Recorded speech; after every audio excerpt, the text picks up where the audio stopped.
Hello friends, मैं lucky Kumar Elon के class में आपका स्वागत है। आज इस वीडियो में हम आपको आधुनिक और साड़ी के बारे में बताने वाले हैं। तो वीडियो का स्किप मत कीजिएगा, वीडियो को शुरू से अंत तक देखिएगा। तो चलिए स्टार्ट करते हैं। आधुनिक और साड़ी। मैडलिप की और साड़ी में त्रुटियों के कारण यह माना गया कि तत्वों का वर्गीकरण परमाणु द्रव्यमान के आधार पर पूर्ण उचित नहीं है। वैज्ञानिकों का मानना था कि तत्वों का जो वर्गीकरण है परमाणु द्रव्यमान नहीं हो सकता है। इस क्रम में वैज्ञानिकों की खोज आगे जारी रही।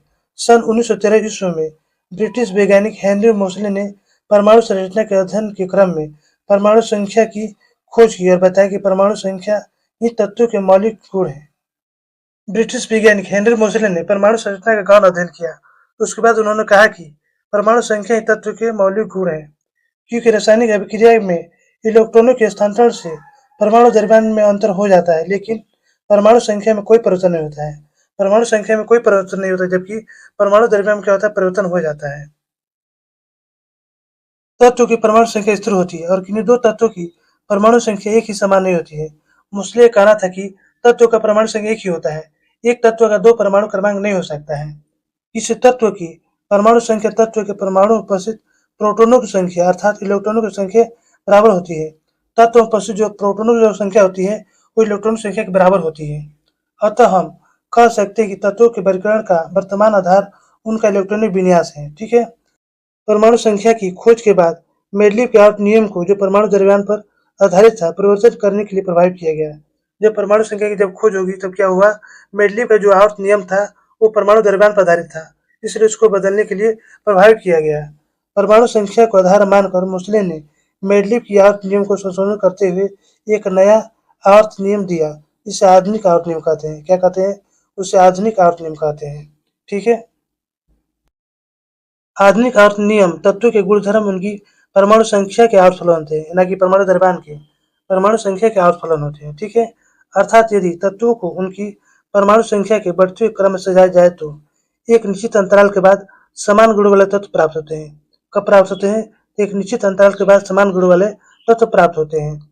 एक तत्व से दूसरे तत्व तक बढ़ाने में परमाणु संख्या में एक की वृद्धि होती है। जब तत्व को आरोही क्रम यानी कि बढ़ते हुए क्रम में जब सजाया जाता है तो क्या होता है, परमाणु संख्या में एक एक की वृद्धि होती है।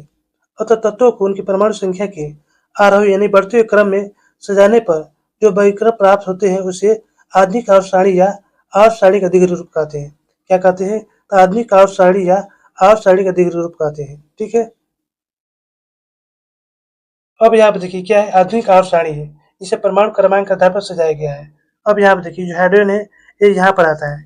इसका परमाणु क्रमांक एक होता है। तो एक, दो, यहाँ पर दो हो जाएगा। ये तीन, चार, पाँच। तो इसे कैसे सजाया गया है? परमाणु क्रमांक के आधार पर सजाया गया है। ठीक है।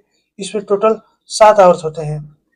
1, 2, 3, 4, 5, 6, 7। इसमें 7 आवर्त होते हैं और 18 वर्ग होते हैं। ठीक है। 1, 2, 3, 4, 5, 6, 7, 8, 9, 10, 11, 12, 13, 14, 15, 16, 17, 18। इसमें टोटल कितने वर्ग हैं? 18 वर्ग हैं। ठीक है। अब प्रथम आवर्त देखिए, इसमें कितने तत्व होते हैं? 2 तत्व होते हैं, हाइड्रोजन और हीलियम होते हैं। ठीक है। और दूसरा आवर्त देखिए, दूसरा आवर्त में कितने तत्व होते हैं? इसमें 8 तत्व होते हैं, लिथियम से लेकर नियोन तक। ये लिथियम है, यहाँ पर नियोन है। ठीक है। तो लिथियम से लेकर नियोन तक होते हैं। तीसरा आवर्त देखिए, तीसरा आवर्त सोडियम से लेकर आर्गन तक होता है। ये सोडियम है, तीसरा आवर्त है सोडियम से लेकर आर्गन तक होता है। ठीक है। अब चौथा आवर्त देखिए, चौथा आवर्त है ये पोटेशियम से लेकर क्रिप्टन तक होता है। अब पांचवा आवर्त देखिए, पांचवा आवर्त रुबिडियम से लेकर जेजोन तक होता है। छठा आवर्त देखिए, छठा आवर्त सेसियम से लेकर रेडोन तक होता है। सातवां आवर्त जो है अभी अपूर्ण है। इसमें और दो और आवर्त तीन में 8 तत्व है। ठीक है। एक लेटनाइडस तत्व है, एक टिनाइडस तत्व है। दोनों क्या है? संक्रमण तत्व है। ठीक है।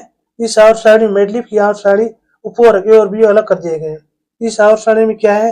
ए और बी उपवर्ग नहीं है, जबकि मेडलिफ आवर्त सारणी में ए और बी दो उपवर्ग था, इसमें हटा दिया गया है। ठीक है। अब यहाँ देखिए वर्ग एक और वर्ग दो, और यहाँ वर्ग 13 से लेकर वर्ग 18 तक ये क्या है? सभी सामान्य या प्रतिनिधित्व तत्व हैं। ठीक है। वर्ग 3 से लेकर वर्ग 12 तक क्या है? सभी संक्रमण तत्व हैं। ठीक है। अब देखिए वर्ग एक, ये जो वर्ग एक है क्या है? ये क्षार धातुएं हैं। ये वर्ग जो दो है ये क्या है? क्षारीय मृदा धातु है, ठीक है। अब वर्ग 17, ये जो वर्ग 17 ये क्या है, हेलोजन है, ठीक है। ये जो वर्ग 18 है क्या, अक्रिय गैस है। इस सारणी में धातु और अधातु तत्वों को एक दूसरे से पूर्णतः अलग कर दिया गया है। सीढ़ीनुमा लकीर के बाईं ओर वाले तत्व अधिकांशतः धातु हैं। ये जो सीढ़ीनुमा लकीर है, इसकी जो बाईं ओर जो तत्व है ये क्या है, सभी धातु हैं। और दाईं वाले तत्व अधातु है, ये जो क्या है, ये अधातु है, ठीक है। इस लकीर से सटे दाईं ओर तत्व उपधातु हैं। ये क्या है, सभी उपधातु हैं।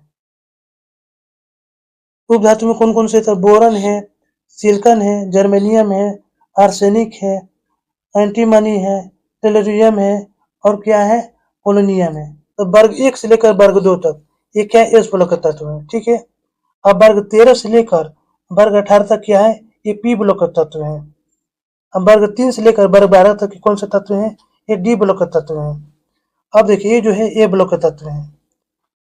तो दोस्तों यहीं पर हमारा वीडियो समाप्त होता है। यदि हमारी वीडियो आपको अच्छी लगती हो तो लाइक सब्सक्राइब जरूर कीजिएगा, बेल आइकन जरूर दबाइएगा, जिससे नई वीडियो का नोटिफिकेशन आपको मिलता रहे। धन्यवाद।